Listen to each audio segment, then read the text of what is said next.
I'm Thomas, co-host for the Mining Monthly. Drew Armstrong, president of Cathedra, and our special guest is Erik from Gridless.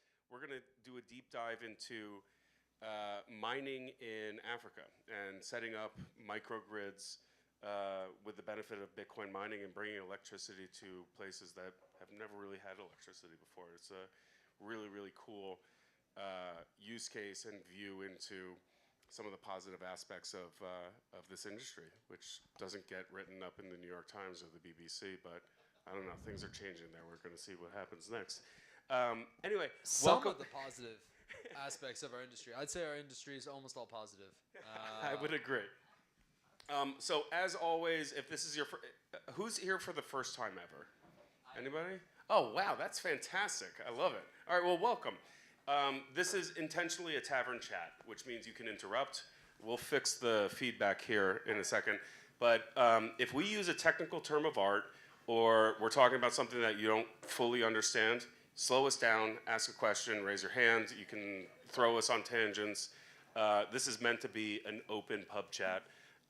So please don't be shy. And hope you enjoy. Thanks for being here.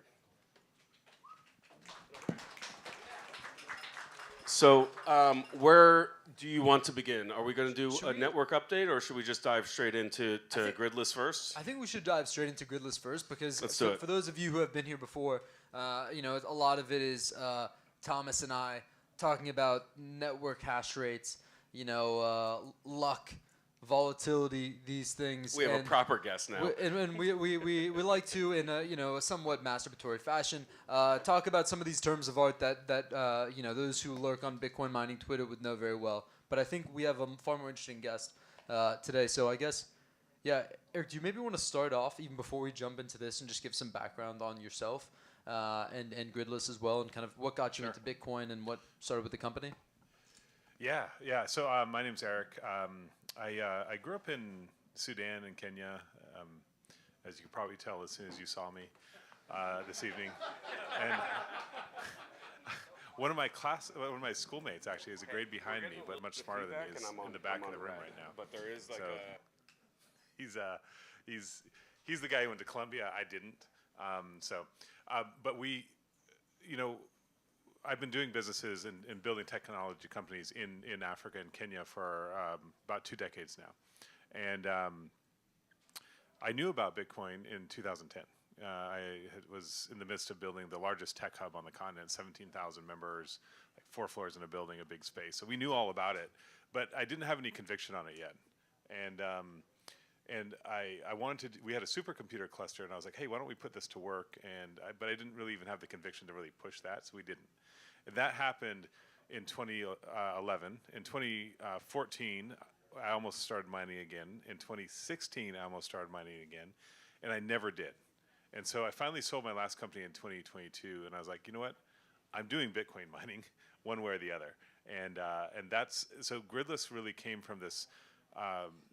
Conviction of actually reading into and learning about Bitcoin for real, understanding why it was different, and then calling up a bunch of energy guys all across East Africa and saying, "Hey, how much would it cost to do mining with you?"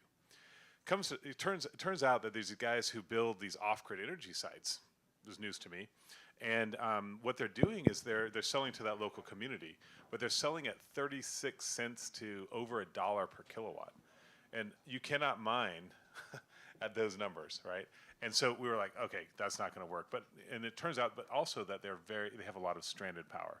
So at most, they'll have the most we've ever seen on a 15-year-old site is a 36% utility, right? So that means that there's a lot of wasted energy. And so the most you've seen is 37% of the power generated is what's actually being utilized. Right. The rest is just like ephemerally wasted. Yeah, it's like water that just keeps flowing down the river. Then it's never used. Is it all hydro, or mostly? So there's a lot of solar mini grids, but solar doesn't make sense for Bitcoin mining. Retweet. We do a ton with hydro. We also does with tax subsidies, but no, never mind. Well, if you have somebody who'll drop 3x the money on batteries, it'll work. This is true, and it turns out actually a lot of things work with subsidies. If you just need enough of them. And just to double click on one key thing there, when you talk about this energy being wasted, you're literally saying water going down the river that did not go through the hydroelectric turbine. Mostly. So what they have also is called a dump load. So if they make more energy than can be used by the community, they'll just. It's actually phenomenal. I should pull up a picture of it. They have water heaters attached to a big drum of water, and they just burn the energy into those heaters because it takes a ton of energy to heat water, right? And they burn the energy that way instead of overloading the grid. And then it just turns to steam and disappears, right? Yeah.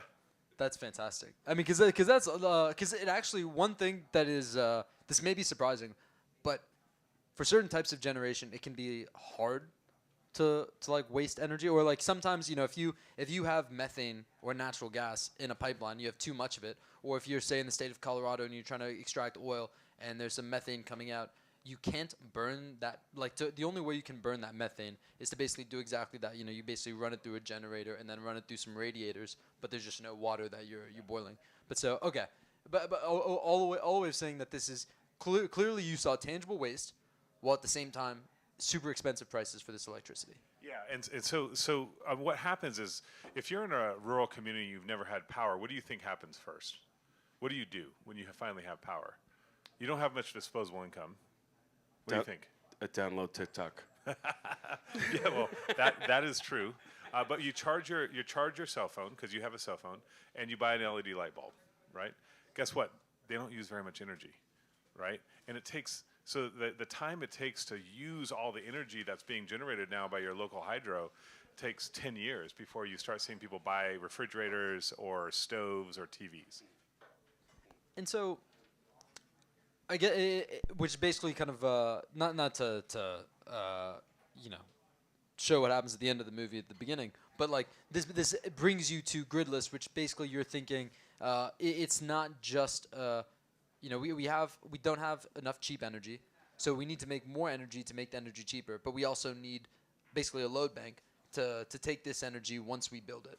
And so that leads us to sort of the Gridless model sort of today. Well, actually, just to jump in there. So like everywhere in the world, if you're building energy, you have an industrial off-taker every single time. There's an anchor tenant who's the primary buyer of that energy.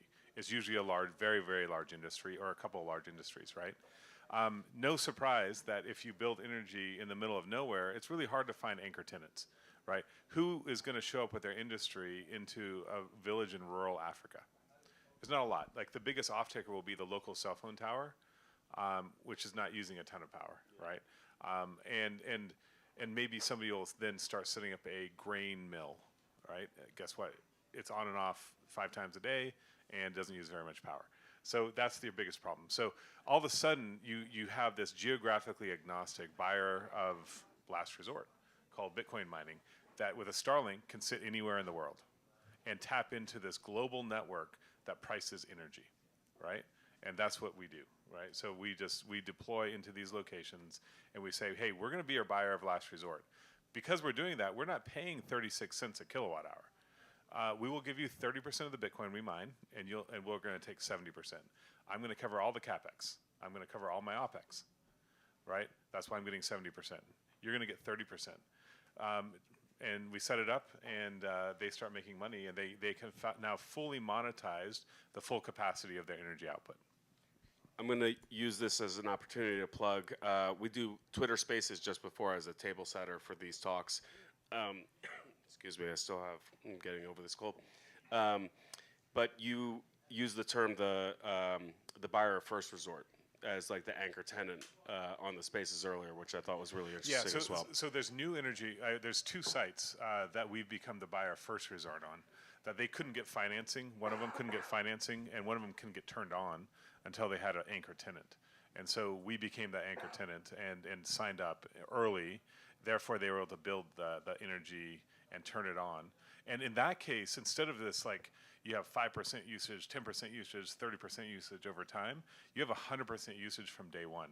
So your return on investment is accelerated from, you know, a make-believe 30 years, because actually no mini grid in Africa has ever broken even, to 5 to 7 years. Sorry, yeah, you had a question? Do the utility providers prefer rev share to just getting paid some flat fee for the electricity? Aren't they taking on risk with rev share? Well, think about it this way. We're not talking about national power generation, right? We're talking about small scale remote power generation. And so when we come in, let me tell you what this conversation looks like. I walk in and I'm like, okay, so you want me to pay how much? They're like 7 cents, at least 7 cents. I'm like, okay, but we do Bitcoin. This is what we want. We want to do revenue share. They're like, okay, what's Bitcoin? So we talk about Bitcoin, explain the global network, all these computers around the world, and we earn money, blah, blah, blah. And they're like, okay, we walk around the site, we go see everything, we check out the turbine, check out the intake, come back to the office, and they're like, okay, so could you pay 6 cents? And I'm like, how much are you being paid now? 0. Okay, so would you like Bitcoin or 0? They're like, okay, well, let's talk about Bitcoin a little bit more, right? And I'm not actually kidding you. That's how the conversation goes. And then they learn about Bitcoin, and if they've heard anything about it, it's that it's like not to be trusted, right? It is something that is sketchy, right? And people are a little bit nervous about it. And so, in one case, we don't do this in all cases, but in one case, we just said, listen, here's the deal. We will buy the Bitcoin from you if you want, whenever you want to. You can store it, you can keep it as long as you want. You can trade it for Zambian kwachas or Kenya shillings or US dollars or whatever you want. Whenever you want, you can hold it, or you can just sell it to us when you want. We'll buy it from you at market rate, if that makes you feel comfortable. So there is some learning that has to happen and education along the way.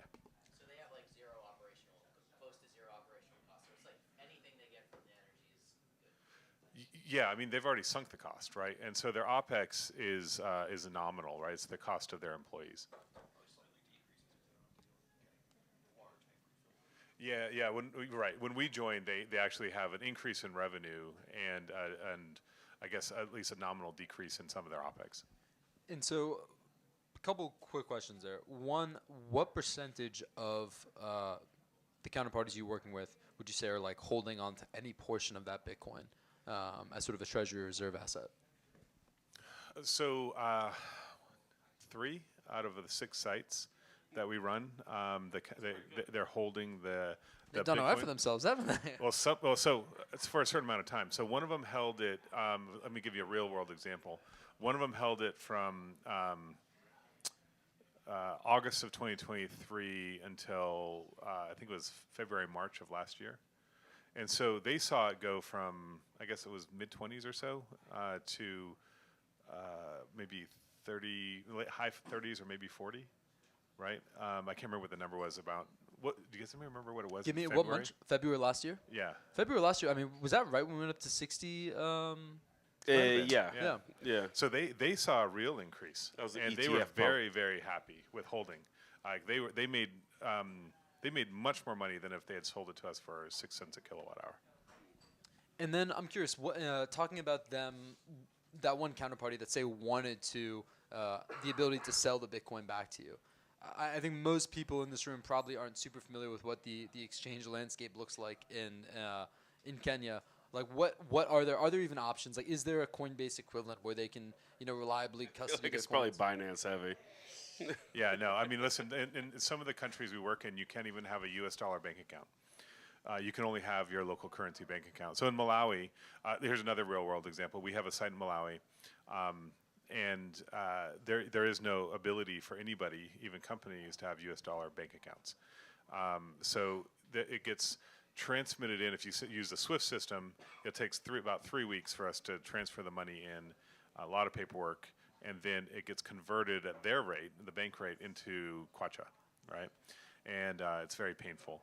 But there was, in October, there was overnight a 44% decrease in the value of the currency. Wow. And so stores shut down, airlines stopped people from buying until they repriced everything, and then they reopened up. But if you had saved in kwacha, you lost 44%, right?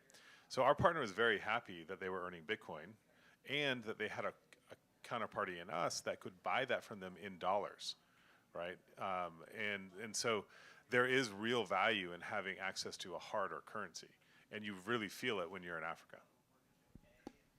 Do you guys want to see what one of these looks like? Can I Wow. just show you some pictures? Yeah, Because absolutely. I think that'll open up another bunch of questions. I'm pretty sure. Yeah, let's throw up some. Like, is it profitable? Do those mines become profitable, or are they still charity? And then does it? Are you? We're a for-profit venture-backed company. We do not do this for free. And yes, we probably have the best unit economics in the business, outside of maybe the subsidized, nationally subsidized Bitcoin mining. And maybe just to flesh that out a little bit, one of the reasons why, the fact that they lock in a 70, or say like a 30% revenue share as sort of the payment mechanism means they've locked in that 70% margin. And I think one thing a lot of miners saw in this last year is basically it's been the worst year on record for Bitcoin mining economics. If you basically from the halving to today, or even February to February. We've seen mining the hash price, or like the US dollar revenue per unit of compute power, get crushed in a way that like it's historically bad, all-time lows.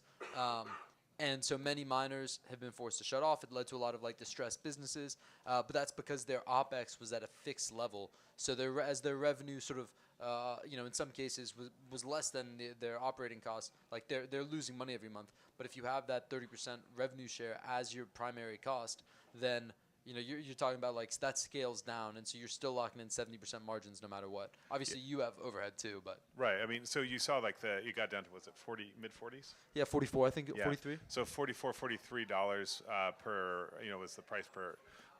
dollars per petahash per second per day. Yeah, and that's the hash price, what we call the hash price.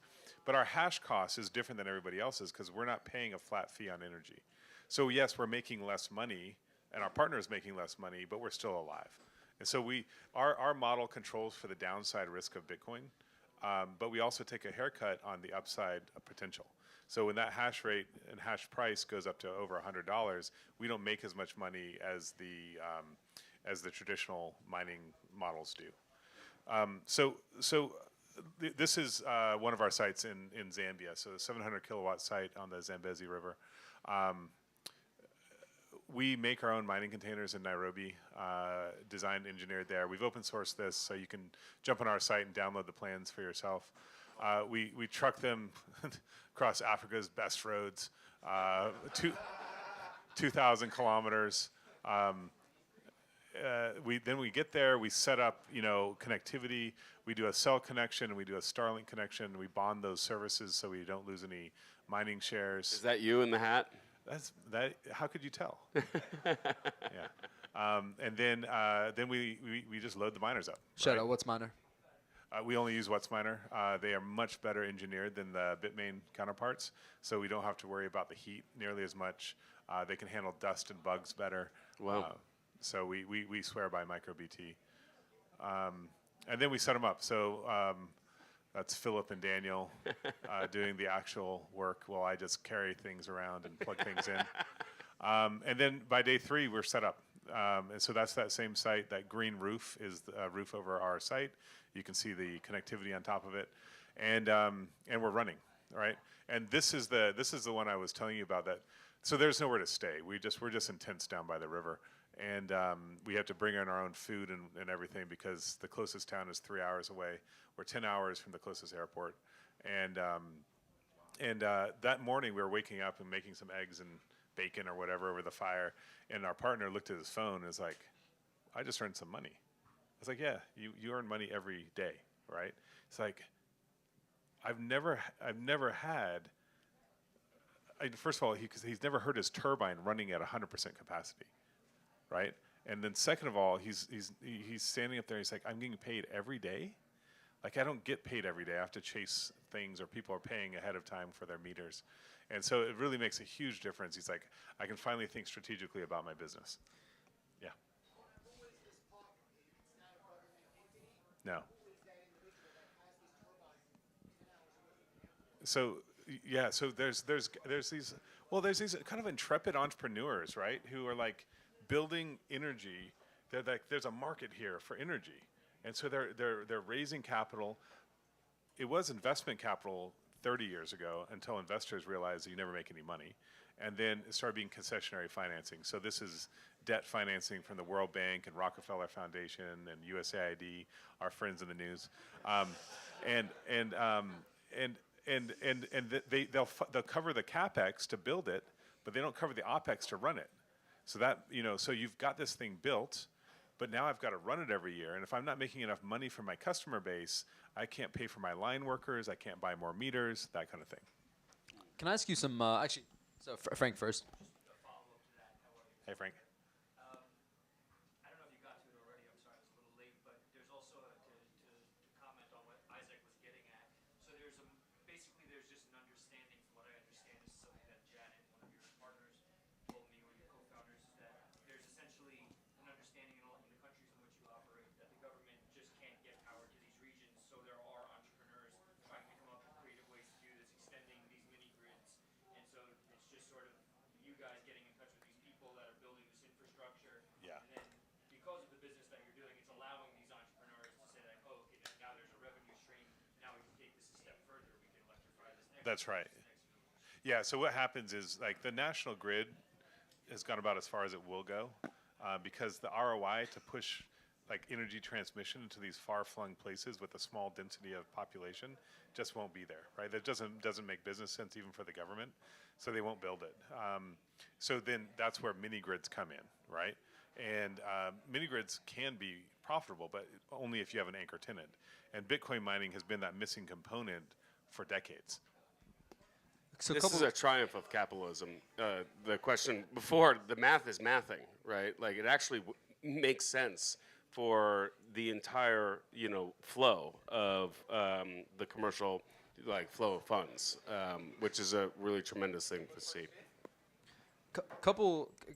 Maybe if I can rattle off a couple of you just selfishly here. So one, you mentioned mini grid, microgrid. Oh, sorry, mini grid. What's the difference between a mini grid and a microgrid, or is that just sort of like, is there a scale at which? It's not that I can tell, and I've read now many more than 17 research papers on mini grids in Africa. So it's a loose definition, but basically think about this: anything that's under 2 megawatts of energy generation and a grid that gets developed off of that is mini grid. But and people will often replace that with microgrid. Yeah, in the U.S. people call it microgrid, but I feel like mini grids mini's less than, bigger than micro. I feel like, I don't actually know what the what the status between I thought we dropped that. It's just strategy. It's just strategy now. That's very good. All right, second question. That's very good. That's very good. So second question. 700 kilowatts. How many people does that serve? Yeah, so when we started the site in August of 2023, there was just over 1,000 families, so household connections, and about 500 businesses on it. And a year later, not quite a year, so last year in November when I was there, so a year and a bit, it had grown by another 500 households and another 100 businesses, which is important to note for 2 reasons. Number one, that they finally had the capital to expand their grid, right, because of Bitcoin mining, which leads to number 2, which is I have less energy to mine with, right? So now I have to find a new place to put some of those miners, which, sometimes is easy and sometimes it's hard. Well, and another data point, too, to your point earlier, if you have access to electricity for the first time, like, what do you get? It's, LED light and, like, a cell phone charger and a cell phone. The number of homes and businesses running on 700 kilowatts is substantially more than you would see in the U.S. Like, so very different energy footprint. Do you know what the average footprint in the U.S. is per household? Isn't it something like 3 to 5 kilowatts? It's 800 kilowatt hours a month. It's 800 kilowatts a month, I believe. And it's home. I'll do the math. I have a stove that won't do convection bake unless I hook it up to the Wi-Fi. So I think there's a problem there. There's a lot of appliances. If it's 800 kilowatt hours a month per household, then that means something like roughly 1 kilowatt of continuous load. No, so it's different. I have my numbers wrong. I know that in Africa, the average is 6.5 per month. Wow. So it's super small. So let me give you guys some context. Electrification in Africa, or energy generation in Africa, energy generation, not electrification, is the U.S. has 5.5 times more than the whole continent of Africa. Just the U.S. alone, generation capacity is 5.5 times more than all of Africa combined. So that gives you an idea of scale and the problem. And the problem set and where we're going is that there's 800 million people globally now who don't have any energy. 14 years ago, that number was 1.2 billion. 600 million of them are in Africa, right? So today, the research came out last year, and it's down to 800 million around the world who are now don't have any electricity at all. Not affordable power, but no electricity, right? 600 million of them are still in Africa, right? So whatever people have been doing in Africa for electrification is not working, right? And we think that the answer to that is mini grids, and the way to do that is Bitcoin mining paired with new energy generation. Which, I mean, clearly it seems to, you're already, this is a testament to it working at this scale. Yeah, I mean, we've proven, like, if there's anything that we can take away from the Gridless experiment over the last 2.5 years, is that we can make off-grid energy profitable, right? That is no longer, that's not, there's no contestation of our data. That is what's worked.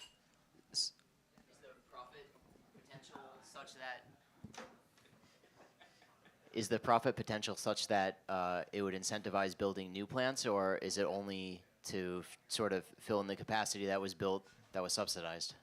Yeah, no, it actually is. This is the crazy thing to me. A year and a half ago, I wrote my own paper after like reading these other documents, saying, "Oh, okay. The problem is it hasn't made sense to build energy in these places because it's not a good investment." But now it is, right? And here's the numbers to show you that you can get a return in 5 to 7 years, right? Not up here. I can show you the spreadsheet later. And I published that, and then nobody started doing it. And so we were looking around. It's like, why is nobody doing this, right? And then we have some pretty good investors, right? Like smart guys, smarter than us, and at least much better financially and with Bitcoin. And so they were sitting down with us and saying, why don't you finance this with Bitcoin? Could Bitcoin itself finance new energy? And we're like, what are you talking about? So let me give you some real numbers. So $2 million will build you 1 megawatt of hydro, run-of-river hydro, like this, okay? So that, so for every $2 million you spend, you'll get 1 megawatt. So if I raise $20 million, I can build 10 megawatts of energy. I can get a 5 to 7 year ROI on that. That's good. That's better by double than any other off-grid energy investment in Africa, period, today, right? But they said, well, if you take that same $20 million and turn it into Bitcoin, what could you do? I'm like, what do you mean, what could I do? They said, like banks will lend you money against your Bitcoin. So if I can use that as collateral, what happens? So we got in touch with a Swiss bank, and sure enough, in August or summer of last year, they changed the rules in Switzerland, which allows them to use Bitcoin as collateral. And they'll give 50% LTV with a 9% interest rate. And just do a little quick math here, they call it 5 to 7 years. So let's just call it 6-year ROI. That translates to a return of principal, I should say. That translates to something like a 16-70% IRR. So well in excess of the cost of capital there. But and the beautiful thing about that is you can keep on, as Bitcoin appreciates, you can obviously with prudence borrow against more and more, expand more and more. And then when you pay back the loan, you can keep recycling that same capital. Yeah, that's right. So all of a sudden, we can draw down against the Bitcoin. This is important for Africa. Is whenever you hear about Africa, you have a red flag that goes up in your head, right? So everybody does. But if I have Bitcoin as collateral, I don't have geographic risk on that Bitcoin, right? And so all of a sudden, I get non-Africa risk-adjusted capital, right? And I can put that to work in Africa, and I can go build out these new energy sites and build Bitcoin mining with them. There's an important component that I don't think most people in Bitcoin know, which is this: how much do you think that we earn as Bitcoin miners per kilowatt hour that we burn? We have the foremost public mining company stock analyst on X.com. Is this Penny? Well, we don't dox. We don't PubKey dox. crowd shows up. But we do have the best one, and I've heard that name before. But So our data shows that it's like it sits around 7 to 10, 6 to 11 cents per kilowatt hour, right? And I can share that spreadsheet as well, right? And the interesting thing about that is that that's a global number, right? So if I'm sitting in a rural village in Africa and I can make 6 to 10 cents per kilowatt hour or whatever, let's call it 10 cents, let's call it the higher number, and somebody is willing to pay me 12 cents for that energy, what I've really basically done is set the Bitcoin network has set the market maker for the price of energy. It's the price floor now, right? And so if I used to pay 36 cents per kilowatt and I can pay 12 or 15 cents, that's a great deal for me. It's also a hell of a lot better for me if I'm vertically integrated, owning the energy as well as owning the mining, because I'll sell that to you rather than make more Bitcoin, because I can just buy Bitcoin with that money you give me anyway, right? So it's a really interesting like byproduct of the model is that you actually increase the likelihood of people being electrified with affordable electricity, not just have it near them. And in addition to being like a really interesting business that obviously has humanitarian benefit, though again that humanitarian word's often like thrown around a lot for projects that aren't making like tangible impacts on people's lives.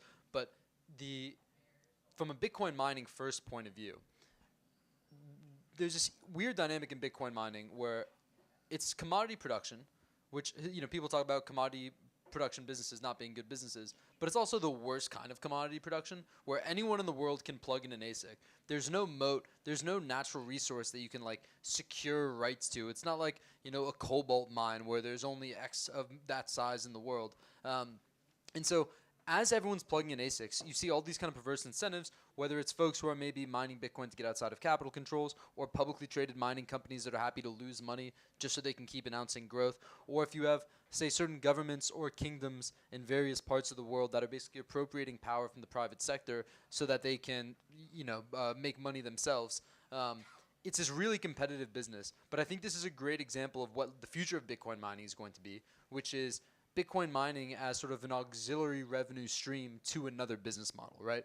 So we've already seen that with the likes of Riot down in Texas, where their Rockdale site is really more of like a power trading instrument than it is a Bitcoin mine. They have the right to a large amount of power. At any moment, they can either mine Bitcoin with that or they can sell that power back to the grid. I think Stronghold is another example of actually on this power generation side where they're taking this waste coal refuse, which is obviously has all these toxic side effects into the local water tables and things like that. They're burning that. They're creating energy. They can either sell that energy to the grid or they can mine Bitcoin. And I think this is another really interesting example where this way you're speaking about the business now, where you're owning the generation too, you're really in the business of developing, power infrastructure in these communities that would otherwise be off the grid.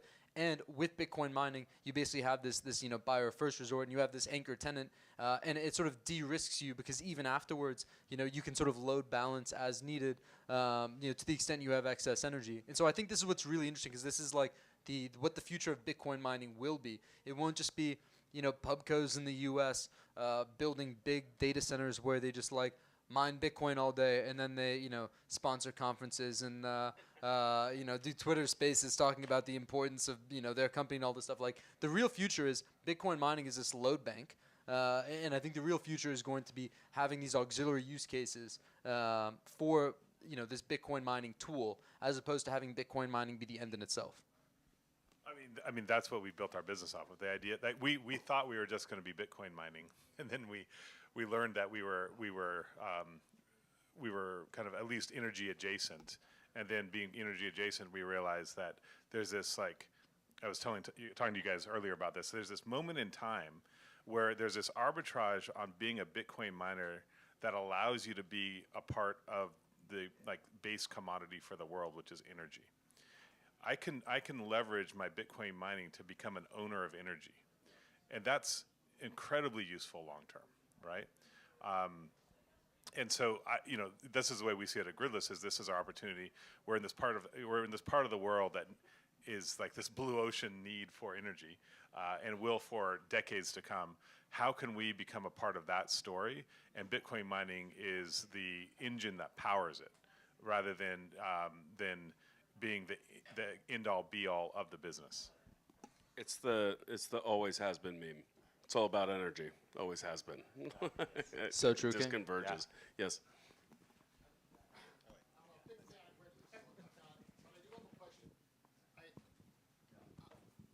curious about the larger ecosystem in Africa and maybe other third world areas. Yeah. That this is a very like utopian perspective on Bitcoin mining, but I can foresee like a dystopian viewpoint in this as well, right? Like where some company gets hold of power resources and pushes down communities because now they have, you know, resources to power and ASICs in the area, and Bitcoin goes to the moon. You wouldn't want development there. You know, you would almost push that away. I'm not saying Gridless would. I'm asking if there are like other companies, Black Hat, Dark you know, Gridless. yeah, like the Darth Vader, the Darth Vader of Bitcoin mining going on in Africa. Is that just grid? Whoa. I'm You know, kidding. even Harry said a friend of the bar. Harry Friend of didn't the hear bar. you. even with the miners here in the U.S., where, you know, 3-4 years ago, hey, not CleanSpark, anybody but CleanSpark, where they were running mines close to communities and making a lot of noise. It was, you know, giving a bad name to the larger ecosystem. So I would think here too, are there other companies that are like taking advantage of these communities? Right. So like let's zoom out from the Gridless story, right? Which is who else is mining in Africa, right? Right. So you know, there's some small miners, you know, like Trojan Mining or Energy Bloom in Nigeria, Green Flare in Nigeria, doing all kinds from hydro to gas flaring. They're between, you know, they'll start off at like 1 to 2 megawatts, and then I think Green Flare is at 20 megawatts of flare gas. And then you'll see Quantum Hash down in Zambia. You'll see like 20 different companies have been licensed to mine in Ethiopia. Massive. Big block data centers in both Congo. You've heard about the Virunga thing with them, the amazing story. And then also, they're also in Brazzaville now, Congo-Brazzaville, doing 20 to 40 megawatts kind of range. But Ethiopia has been the boom, right? We've seen it just grow dramatically from January last year to November. It grew 600 megawatts from 0 to 600 megawatts, right? So are there going to be bad players who squeeze in on energy? Absolutely, right? Just like anywhere in the world, people will take advantage of whatever deals they can. Bitcoin mining will always look for the cheapest energy. So if there's somebody that you can pay off, and in Africa it tends to be a place you can pay off people, you could definitely find some kind of deal, right? The what I'd say though is that, I mean, I'm an open markets kind of guy, and like you're going to get some bad with some of the good out there, and you just have to be ready for that. I don't know if you can control for it. Actually, if I could just quickly audition for the Gridless PR intern role, unpaid. One thing it is just worth pointing out, though, is that we were talking about hash price before, right, which is the US dollar revenue per unit of compute. Even if Bitcoin goes up, as machines get more efficient and as more machines get plugged in, and as the block subsidies cut in half every 4 years due to Bitcoin's supply schedule, this basically guarantees that hash price will likely decay as time goes on. It certainly has over the last 16 years now? Christ, we're old. But this means that also the dollar revenue per kilowatt hour, while it might improve, it also has kind of trended downwards over time. And even if you took the most efficient machine today, you would maybe get at current rates like 14 cents a kilowatt hour of revenue. But if you have local communities who are willing to pay 15 cents per kilowatt hour for their electricity, and that's still half the price that they might otherwise be paying, or substantially less, you kind of, as the owner of generation, even if you wanted to push out the local communities, it would actually just be better to sell it to them at what the prevailing market rate is or less, because you're making more revenue per kilowatt hour without any of the capex. And so I think you're weirdly this market in particular is you are incentivized to actually sell the power to the This is communities. where being in Africa with no grid interconnects actually helps. I mean, doesn't that raise the question though? Why not just build the energy assets and not just mine? No, it doesn't mining actually. It's Bitcoin exactly the opposite of that, right? I can always make more money if the community is willing to pay me a penny more. So I should sell to them. If I'm market oriented, I should take more money from a different customer. And maybe this is where you're getting at. There is no generation without the Bitcoin mining, because the Bitcoin mining is there first before the local distribution or transmission. Right, it's the buyer of first resort in this model, where we're building the energy, and put Bitcoin mining on it from day one. Saifedean talks about this in the Bitcoin Standard of basically like potentially being this whole new class of like energy pioneers who see maybe some incredible energy resource in some distant place. They go out, they find they cultivate the energy resource, mine Bitcoin with it, and then eventually maybe there'll be some civilian use that will emerge. But here you're basically going to the place where there's both the capacity for generation, the energy resources there, and you already have the community that wants it. Someone just basically needs to make that market and basically build that infrastructure to bridge those two together. So when you're looking for a new site, do you consider things like population growth and what the local community looks like and sort of what your projections are economically for them as a region? Yeah, that's without part of our Bitcoin? feasibility study. Yeah, absolutely. Can you talk a little bit more about like what that looks like? Yeah, so I mean, we'll go into we look for locations that have a viable. By the way, we look at only run-of-river hydro right now for building because it has the lowest LCOE, the lowest levelized cost of energy, and we're not stuck on that. If anything else gets lower over time, then we'll use that too, right? But so hydro is the main one. We look at the hydro, and then we do we have to get permission from both the government and the community to build, right? So we have to go in then with our people and talk to the community. Nobody says no to energy when they've had none of it before, right? And so that's not a hard sell, but canvassing the community and understanding who it is, it makes sense. And if we're looking at this trend over time of dollars per hash rate or hash price, however you want to talk about it, over time, we know that's going to trend further down in the future. We want to be in areas where we know that the uptick from ordinary people using the energy and businesses using the energy will grow. So we don't want to necessarily grow into a desert of people, right? We want to go into places that do have a population center that they will grow because the energy is there now. What's the lead time for identifying to day one? Best case scenario is 18 months, usually 24. So has the like tangible impact kind of been the opposite of what Isaac was at? Like you said, like 40 cents to $1 or whatever. Are your partners now able to like offer slightly lower rates than that to their customers? As Yeah. a So result of, like, getting them? right. That's a great question. We can't force our energy partner to change anything, right? But what's happened is that we've had a couple sites where they've lowered the price of power by 10 cents a kilowatt hour. It's not small, right? That's a sizable amount.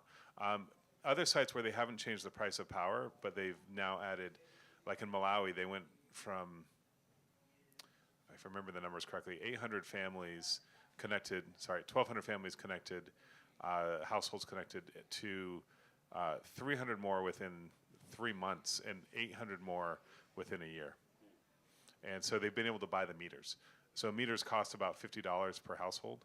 And so just being able to buy those meters and be able to extend the grid, buy the transformers, do all those things, they had the ability to do that. So, like I guess in the price of power, price of electricity in Malawi is cheaper than it is in Zambia or Kenya. So them dropping the price of power wasn't as significant as just extending energy to more people.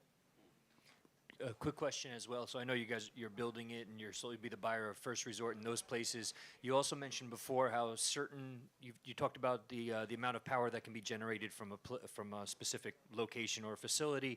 I recently spoke with Seb from Big Block Data Center, and he was talking about how basically a lot of these facilities were sort of built. They were built to sort of generate way more power than they would need just because it costs a similar amount to build the facility and have it generate twice the amount. Is there still a lot throughout Africa, I'm wondering, is there still a lot of potential in terms of facilities that are generating a ton of energy that's just not being utilized, or have the miners on the continent found most of those opportunities already? Yeah, so how much stranded power is still out there? Yeah. Right. There's a lot of stranded power out there, and it's both at company level. So what we've been talking about is really the mini grids that are built out there for communities to use, but there's also power that companies build. So the big sugar plantations across East Africa and Southern Africa, these guys they use what's called bagasse, right, which is the byproduct of the sugar cane itself that they burn to make energy. And oftentimes you'll find them with somewhere between 2 to up to 10 megawatts of excess bagasse. and that they're not burning. So they have mountains of this stuff, and they have the ability to use that. So our biogas installation is on it's a 9,000 hectare sisal plantation, right? Which sisal is what they make rope out of, or textiles, and it looks a little bit like the agave plant, right? And they used to, every 10 years the plant dies, and they used to just burn it in the fields. So now they're like, well, we could make energy from this, so they built a site. 4 years ago, they spent about $4 million to build a 1.7 megawatt biogas site, with the expectation that they could sell the excess energy to the Kenya Power and Lighting Corporation, which never signed a deal with them. So they couldn't connect. And it turns out that there's certain sites like biomass that if you don't have like an 80% usage of it, you can't actually turn it on. So it sat for 3 years until they were connected with us, and we said, yeah, we can just move 2 mining containers here, and then we can be that buyer. So that's an example, and so they've turned it on, and now they're using that power, and they're earning the Bitcoin and everything. But there's quite a bit of stranded energy, both in the commercial as well as the mini grid sectors in Africa. The problem is most of it's solar, and solar is just really bad on ROI for Bitcoin mining. So it's finding the good energy that's good for Bitcoin mining that's difficult. Are the people in these communities, are they aware at all that are the people that in these communities aware at all that Bitcoin mining is happening? Like in the U.S., we have a lot of NIMBY, right? With we don't want it here. Are these people aware and know that it's doing a positive for their community, or agnostic or anti because they've heard it's sketchy? Or No, I'm laughing because it's a fun question, because they know who we are. We tell them what we're doing, and they do not care. What matters to them, what matters to them is that we are the reason that they have electricity, right? That's actually what matters, right? So this site right here, within 3 months of us turning on, they realized that their salaries for the line workers were getting paid because of us, right? And so all of a sudden, they really care about that container, right? Nobody messes with that container. The other question I always get from investors is, well, what about security? Trust me. Like there's security on site anyway, but nobody messes with that container because that's everybody's salary, right? And so it's pretty safe. Actually, while we're talking about some of these on-site nuances, quick hot aisle nerd question for you: what are like the biggest pains in the ass of, let's say, like operating that container? Is it mostly heat? Is it mostly Dust, bugs, or rain getting in? I mean, you have the roof there, but I'm curious, like, what are the day-to-day pains in the honey ass? badgers just eating through the cables. Stoofel? Yeah. Dust. Dust is a problem. This site specifically has quite a bit of wind, and you see all around it's dirt. So dust on this one has been a pain in the ass. Since we built it, we put a little wall between that red container and the intake on the air so that we get less dust in there. But then we had a problem where the hot air coming out the backside was hitting that other container, Recirculating? going up into the roof, circulating back around and coming back in. Classic. But I'm curious, even with that, like you barely have any. You know what I'm saying? Like classic, Is that it happens to us. It happens to us. Yeah. Okay, good. Hot air I'm glad it's not just recirculation. us. We just thought we were idiots. Hot air recirculation, classic issue, especially in the big box on-grid data centers. You have them all like next to each other. The hot air naturally loops back around, and especially when you get into like air pressure, things can get like wonky. And sometimes you have the cold air sucking in the hot air. This is why you need the separation between them. But I'm like this, you don't even have that much space for the air intake. Yeah, I know. So Philip is my business partner. He's way smarter than me.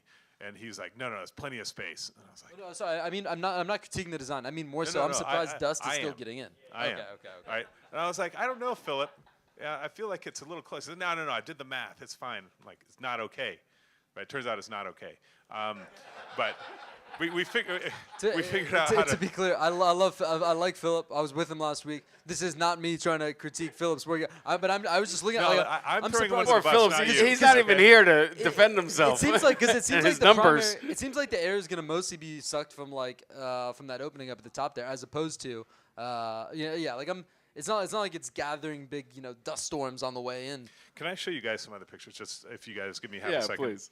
I'll just pull And, up. and also, by the way, no cooling, and because they're what's miners, they can take it, but there's no real you don't have any evaporative cooling walls before you get in there, right? We've started to design our own for that and play with it, but we haven't done it on any sites yet. And I guess with that, is there typically water access at? I mean, obviously there's hydro close by, but you presumably would have to build out that infrastructure to bring water on site. There's not a well or anything typically. I mean, we're on the river. Fair.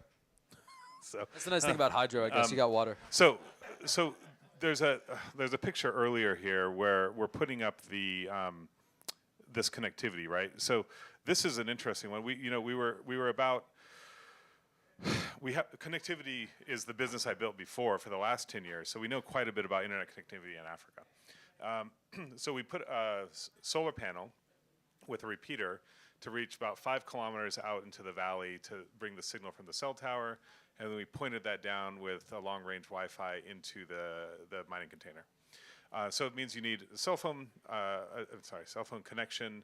We need solar. We have a small battery up in the box, right? And it's kind of basic, but it works, right? And 2 weeks later, we get this. Somebody had cut down the power pole. Everybody in the community lost their power. Why?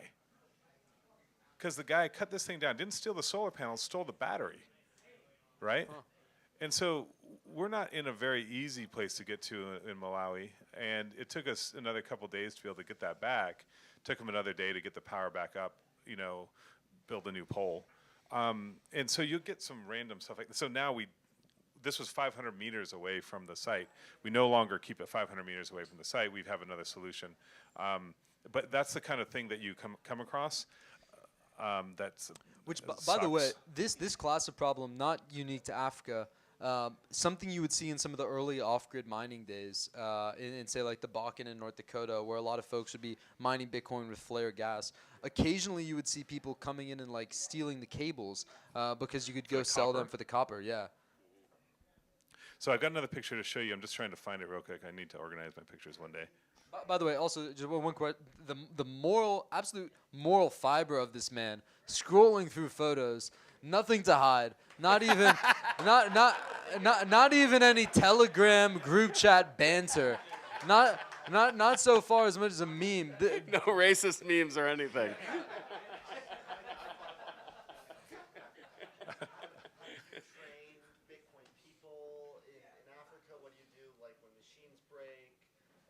Yeah.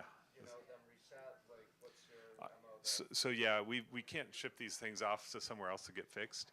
So our team has been we do that ourselves. So our team, and I'll show you a picture in a minute with our team in a field repair mode, taking the soldering irons, everything to the field and doing the work. This is a What's Miner full of bugs. So when the rains come, we get what's called flying ants that come up out of the ground. And they're attracted to the light. They usually fly towards the moon, except if somebody forgets to turn off the light in the container, right? Huh. So somebody forgot to turn off the light in the mining container, and so they all came there. So as you can tell, we had quite a few bugs in the miner. Wow. But what's hard to tell on this is that miner is still running. That's a What's Miner. This is why we use What's Miner. Shout out What's Miner. So, and this is where we learned to put bug nets in everywhere. As well. It took us about, 3 days of toothbrushes to clean everything out on all the miners. There's 146 miners in this 500 kilowatt mining container. So what terahash was it with full bugs, and how much better was it? Yeah, they were working at 40% capacity. Yeah, but even still, they were running. Still pretty good. They were running. So we were happy that they were running. That is so. That is, by the way, that is so cool. That is some real that is real badass off-grid mining. To have bugs like being 10 hours away, or how you said this one's 10 hours for you to get to? That site's only about 2.5 hours away. About 2.5 hours. Yeah. But like this is the really metal part of off-grid mining that's like so cool, and that your average big box miner on Robinhood just like cannot fathom, is like when you're building infrastructure that like is just meant to be just hum along without anything. And I know you have guys on site who can do work on this stuff too. But I mean, it's just like it just shows how cool Bitcoin mining is, where you're going and doing these data centers. We don't have places. anybody on site. All of our sites are run remotely. We write our own operating system to make sure they're all run by themselves. We only send guys there when we need to. Wow. Yeah. So like this is example. This is back in Zambia. So this is November of this last year. Jimmy and Devita are out there, and we've had to figure out how to fix these mining these miners, right? So this is Devita sitting out there working on repairing individual hash boards, right? And we carry everything in a suitcase. Has to be able to be checked into on an airplane, and with the hot plates and everything. And we do the work there because we can't ship them anywhere. Worst case scenario, when we have really bad chip problems, we might take some hash boards back with us to Nairobi to work on them there. But this is typically how it's done, just in the field. And by the way, even again, unpaid Gridless PR intern here. Many mining companies will themselves never have people who know how to do these hashboard level repairs. One, because you have folks that maybe can do house calls, or you can ship them out places in the U.S. But like again, that is a degree of sophistication above what many quote institutional mining companies here in the U.S. do, being done out in the field. That's amazing. But this is what Big Block Data Center does. This is what Trojan Mining does. This is what everybody, all of us have to do that in Africa, right? So we think we're decent at it, but we know that there's other guys that do it just as well as us or better. This is our secret sauce here. This is the device made by my last company, which is a really, really ruggedized microserver. And this allows you to do connectivity, compute, and storage all in one. It's a mini server. And from it, we can run the brains of the whole Bitcoin mine. So you run a proxy on that?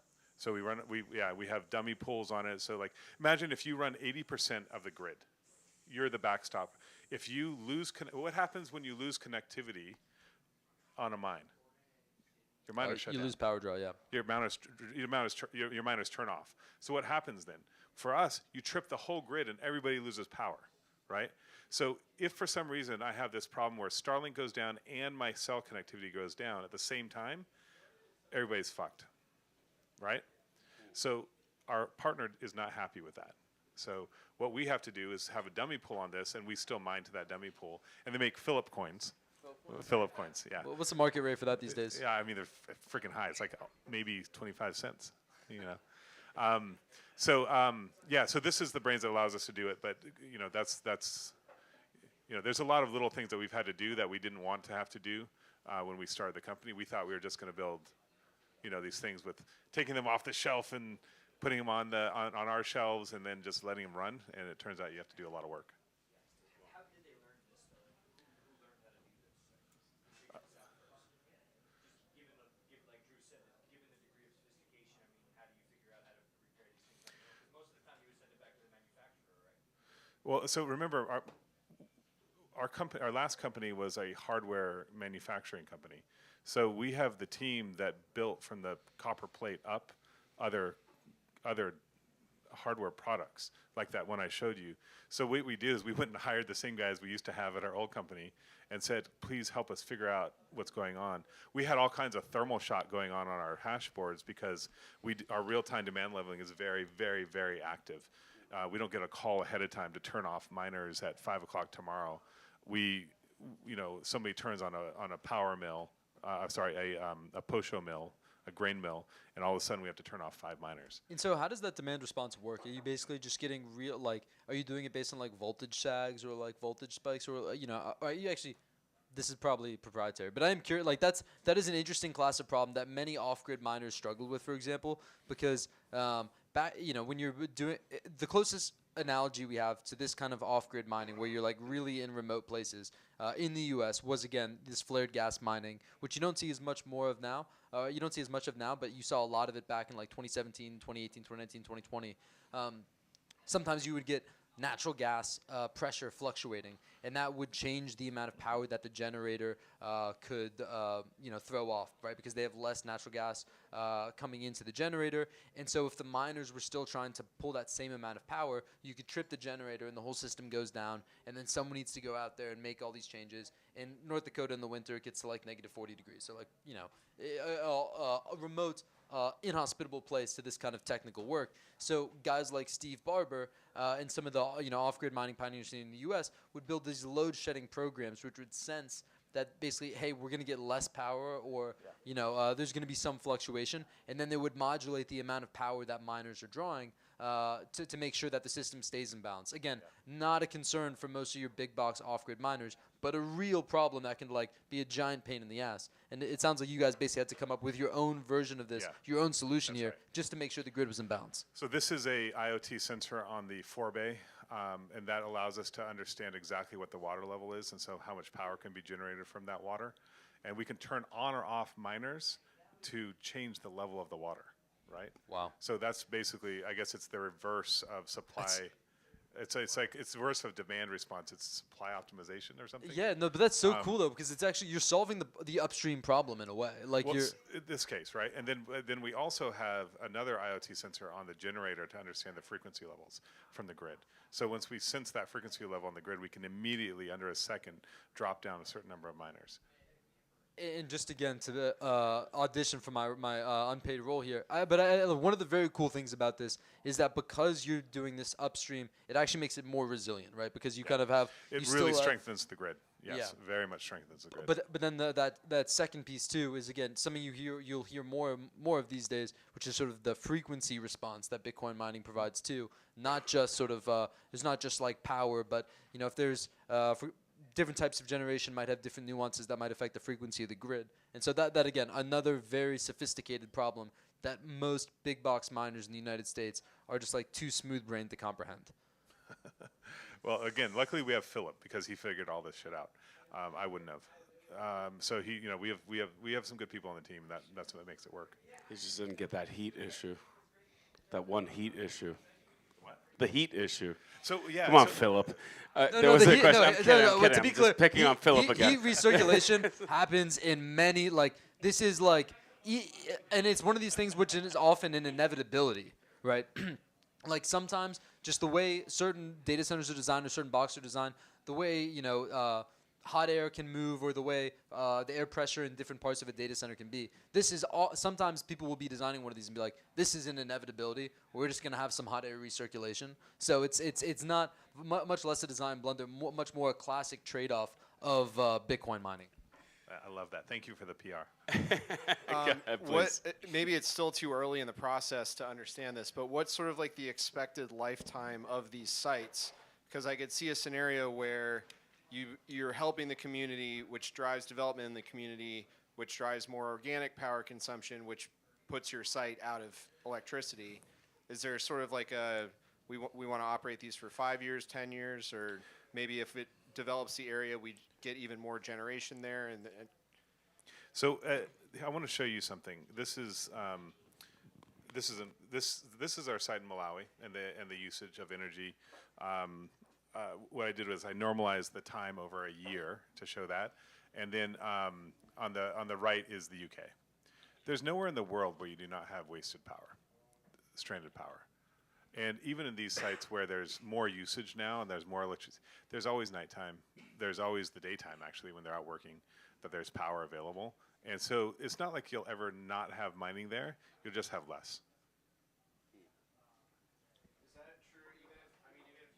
Massive population growth, right? Like, Well, So, yeah, no, it's true everywhere. Like there will always be a time when people sleep and turn off the lights.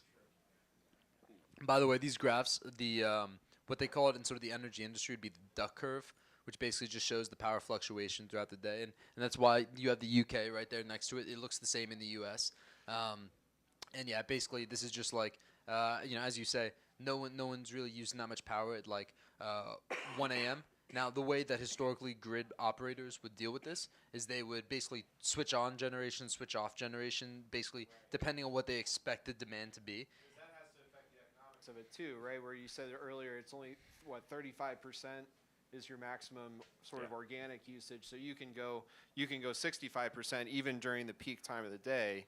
Well, during the peak time, we're going to be down on the number of machines. Well, half the number of our machines are running, right?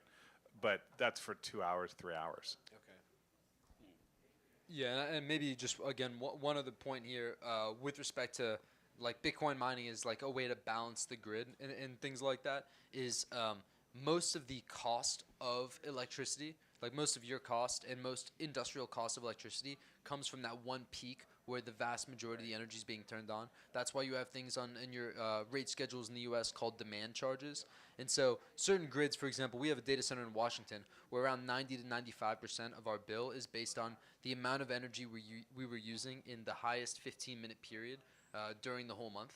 And so, and also it's funny you had UK on that last chart. In September of 2022, the wind in the North Sea stopped blowing for 2 weeks. And because there was an energy shortage as a result of that, the UK had to pay a coal power plant that was idle £6,500 per megawatt hour just to switch on for like 3 to 6 hours, just to make sure that, you know, hospitals had power and things like that. So even though it sort of looks, one, this is sort of like this is an archetypal, structure of energy usage in sort of energy markets today. But two, so much of that cost comes from that peak. The fact that these people are paying the same amount for their electricity even during that peak is something that's very unique to energy markets, not something you see really in. So we deal with the large national generation guys quite a bit. We talk to them quite a bit. And they have to have what's called peaker plants, right? So they can be turned on quickly when there's a large spike in demand for power, right? And as Thomas was saying earlier, Bitcoin mining serves as a suspension system to that whole problem. And really what we should be doing is on every energy plant have some Bitcoin mining that can then be turned off and be like an inverse peaker plant, right? And that's what we've been trying to convince people of. Load curtailment, right? Like so. Mostly in Texas, right? What they're doing a lot. Yeah, exactly. I mean, natural gas plants. I mean, even nuclear power plants or coal fire. They all have different schedules in terms of how long it takes to, turn it off, turn it back on again. Some of these are old and cranky, especially like a waste coal or like a coal-fired power plant. It could take weeks. With nuclear, and we saw this with Germany, was shutting down a lot of the power plants there. It takes years to turn them off. It takes years to turn them back on. You don't know when you need that. You need to meet that surge in demand. With other types of energy, it's a little bit less, but with Bitcoin being a base load, that's just a constant, sink where you capture the economic activity in continuing to produce that power.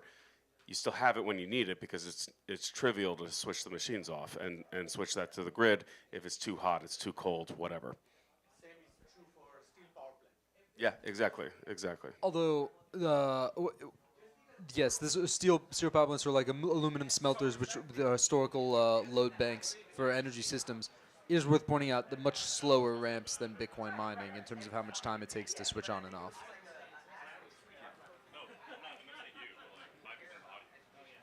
Questions?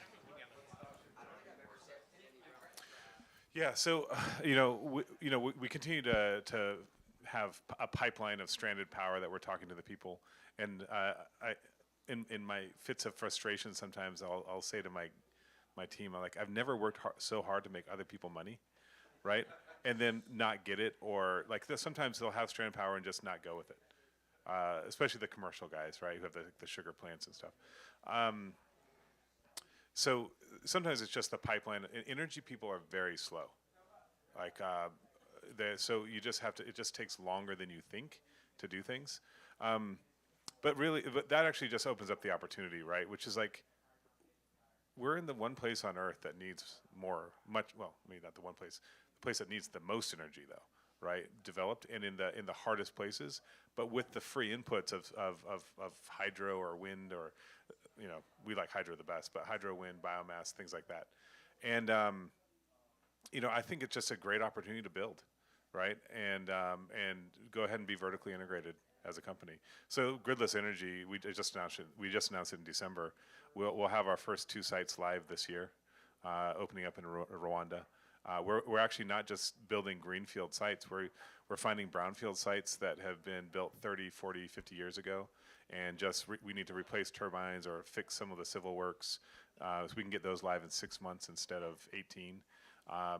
And so, yeah, that's what's exciting about it, I think, is realizing that we can also be the driver of growth, not just the driver of monetization. So are you shifting to that model kind of entirely and No, not at all. The gridless compute side of what we do, finding stranded energy, is still the bread and butter of our company. You know, in 5 years from now, energy might be the bigger numbers, but we'll never stop just finding stranded power from other people. Thank you. Are there any international or domestic legal issues that you pay particular attention to? So we run data centers. So we just have to pay attention to what the local data center laws are. The other thing we have to pay attention to is if there are any cryptocurrency laws in the country. But how we set up our business, the business structure is important. So we set up an infrastructure as a service company in country where the Bitcoin mining happens outside of that jurisdiction. So that's a technicality that might take a second to land, right? So the pools? The jurisdiction of a pool that you're pointing to? No, or? the jurisdiction is another company in another country that actually is the Bitcoin miner that outsources the infrastructure running to the in-country company.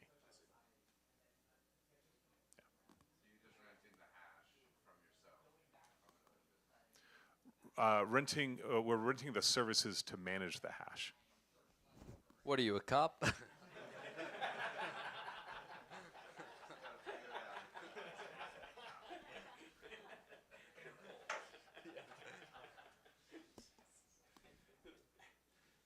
Yes.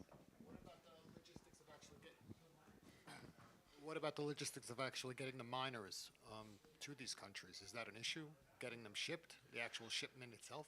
I mean, so most countries already have, I mean, again, yes, there's friction to doing anything in Africa, so yes, there is friction.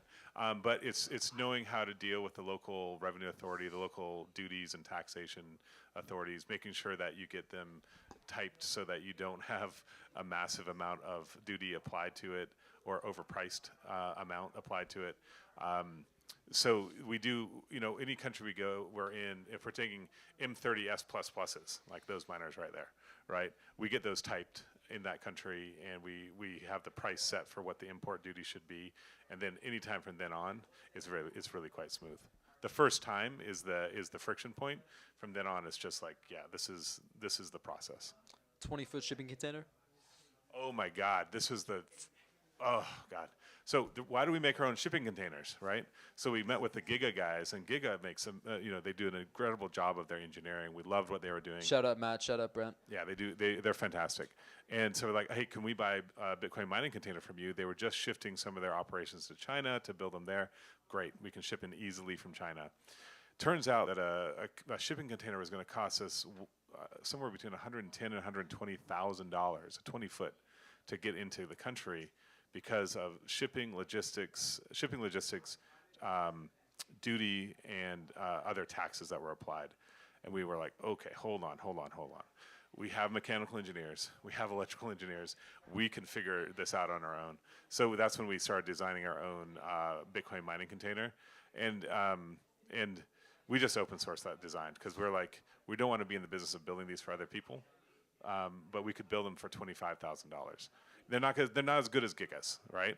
But they're made from locally, everything but the miner and the PDU are made in Kenya. But it is a 20-foot box, right? Yeah, 20-foot box, 500 kilowatts. And so... Yes. So, but I guess, and that is actually, that is fascinating context too, for like a whole nother dimension to sort of mining economics, which is, even if your energy is cheap, tariffs and duties, as we're seeing right now, border patrols been holding a lot of miners' infrastructure here in the U.S. hostage. But how are you shipping a crane out there, or how are you offloading the shipping container? And you'll see it there, right? That's so the crane? that crane sits on the back of the truck. So a lot of there's. Oh, that's sweet. Yeah. So that's This doesn't happen doesn't happen in the U.S. You need to sometimes rent a whole other crane to come I have out. a whole slew of other pictures that I'm not going to take time to show you that actually are that this is overweighted. Yeah, right? yeah, no, what And does that so- cost? Like, you load the miners first? Yeah, I bet you. we unload the miners out of it. Now you do. Or did you ever try to? Do Never, away never, from- never ship them with Okay. the mining with them on the shelves. That's disaster. The waiting to happen. vibration. You can use ratchet straps to hold them in to make So sure what that we palletize them and we ratchet them down to the floor. Got it. Okay. But we do not put them on the shelves because that's a disaster. I mean, look at that road. No, that's fair. The that's fair. vibrational brick the devices. Oh my God, that would be. I mean, already On when that airplanes, thing the showed up, fail rate on airplanes alone is like still like 10-15%. On that road, it's going to be like I gotta- 30-40. I mean, we'll still send a box with miners loaded in sometimes, and it's fine. But I mean, I guess roads are different. well, yeah, they're a little different. But that is pretty cool though to have the crane right in the back of the You gotta truck. take That's care of pretty your sweet. equipment. Come on. I gotta mean, show- the equipment's still running. It's running fine. We're just trying to save shareholder dollars right there. So this is offloading it, and Oh hell yeah, hell couldn't yeah. it couldn't support, it hanging all the way out there. So we had to put logs underneath it and roll it to the. This is how they built the pyramids, by the way. Even a little lift truck. It was. This is by the way. There's an African That's way of amazing. doing things. They have the same thing in New England. It's called Yankee engineering. Yeah, it's pretty. Yeah. So true, Queen. I was actually trying to show you a picture of the, if I can find it.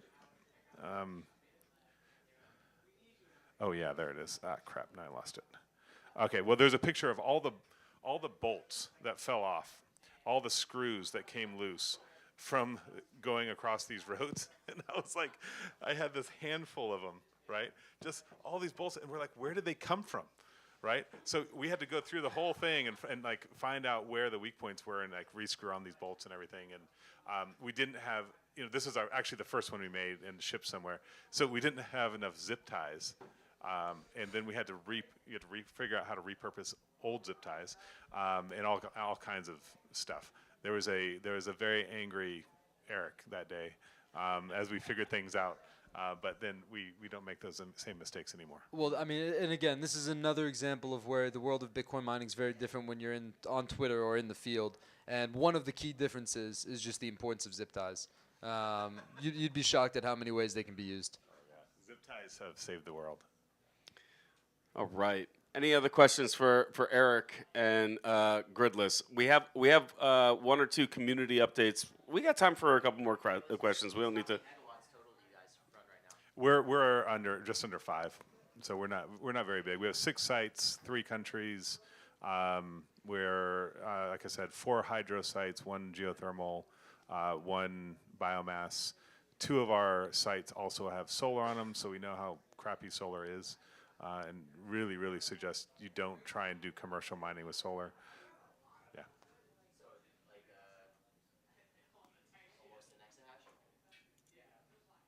No. Yeah, we're not there. We're not to an exahash yet. Yeah. Soon. Yeah, I'd say like what, 400 petahash, 500 petahash? No. So again, we're not always on, right? Yeah.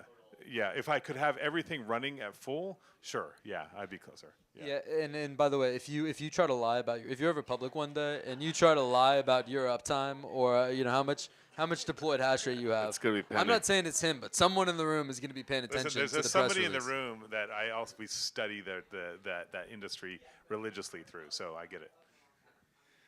All right. This is awesome. We're gonna go to Alberta. We have a friend of the pub that wants to make a little bit of an announcement. This is news. You're not going to mention Dogecoin? No, All right, promise. great. Yeah, no. All right. So- This is Nick, friend of the pub. He's been a long-time subscriber for the Mining Monthly. Please. I work with a firm called 126 Services based in Alberta, and we helped put together BitDeer's deal where they acquired an oil company, and the thought is that they're going to be both dual power plant providers and Bitcoin miners, and really the thought is Alberta is greatly in need of baseload energy, much like Africa, and there is Bitcoin mining is the financial incentive that gets the energy capital moving is what the thing is. But it's very exciting, and I love PubKey. I don't really want to take away from all the good stuff that's been said here, but it's very cold there. They like I was looking today. I'm like Bugs, dust, less anything like so, that? more like negative. Wolverines.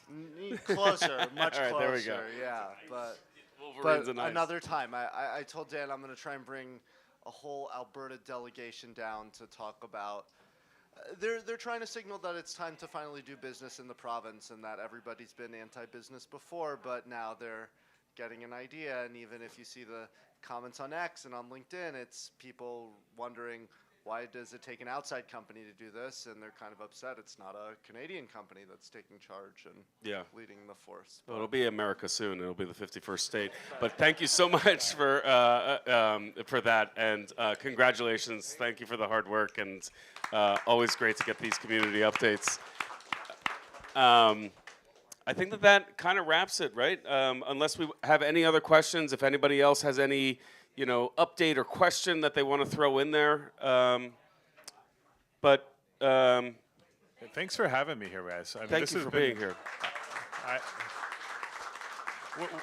Thomas knows we ran into each other on Sunday, and he's like, hey, I didn't even, I was coming to New York talking to a bunch of other investors and stuff, and he's like, hey, you want to come to PubKey and do this? I was like, I'm going to go to PubKey anyway, but I'd love to come to, he's like, well, you want to talk? And I was like, sure.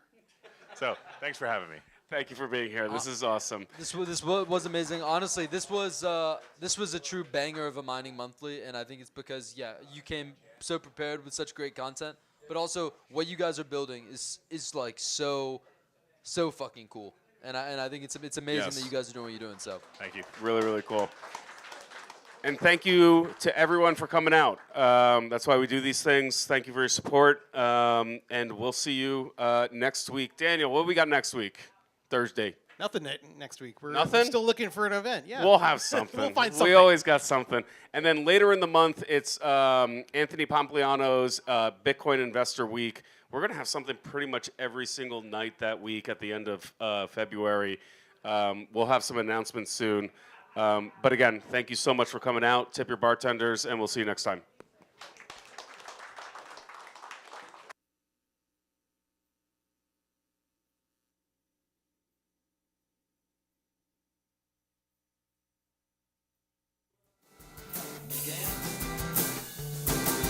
And that's how